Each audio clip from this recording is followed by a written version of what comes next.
Hello साथीहरु नमस्कार नमस्कार। यो हिँड्दा हिँड्दै बाटोमा एकदम राम्रो चिसो पानी, मुलको चिसो पानी। यो के भाइ खाने पानी हो? हो दाइ। ए एकदम राम्रो चिसो छ हैन? एकदम चिसो ल खै म खान्छु।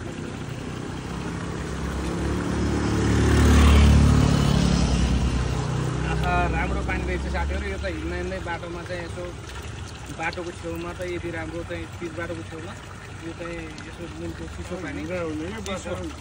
अहिले चाहिँ हिउँदो माछा पनि अलिक सानो आउँदो रहेछ, अहिले बर्खामा चाहिँ अलिक ठुलो आएको छ। के छ धरम भाइ, चिसो पानी खाने हो त? खाने हो दाइ। ल एकछिन ल ठिक छ। ल साथीहरु है, चिसो पानी खानलाई चाहिँ मुलको पानी आजभोलि राम्रो हुन्छ साथीहरु, एकदम राम्रो छ। ल फेरि खान्छु भाइ म तपाईँ खान्छु। निकै चिसो रहेछ भाइ यहाँ पानी त। पानी जोस आजभोलि राम्रै हुन्छ।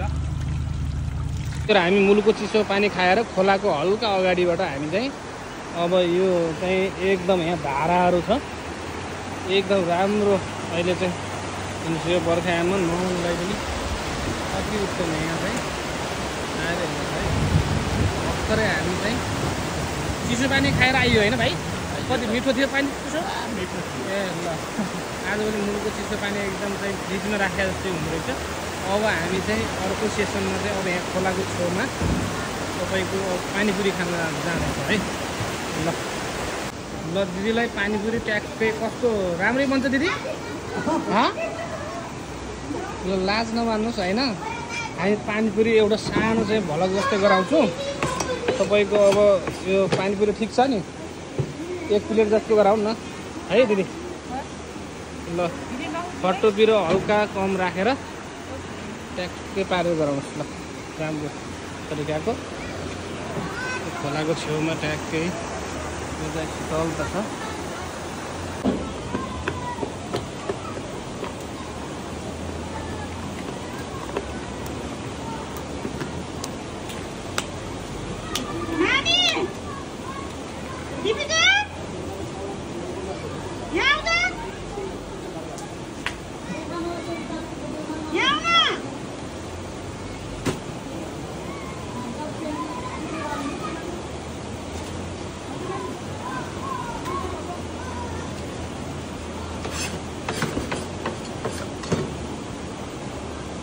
ल यतातिर धाराहरू हेर्नु नुहाउनको लागि अहिलेको एकदम गर्मीको सिजनमा जतिजनाले 1 2 3 4 5 6 7 8 9 9वटा धारा रहेको छ यहाँ।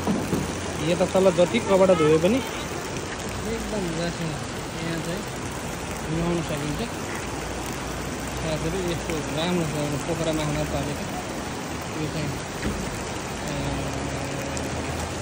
27 नम्बरबाट पर्छ। खोलाको छेउमा यस्तो राम्रो धारा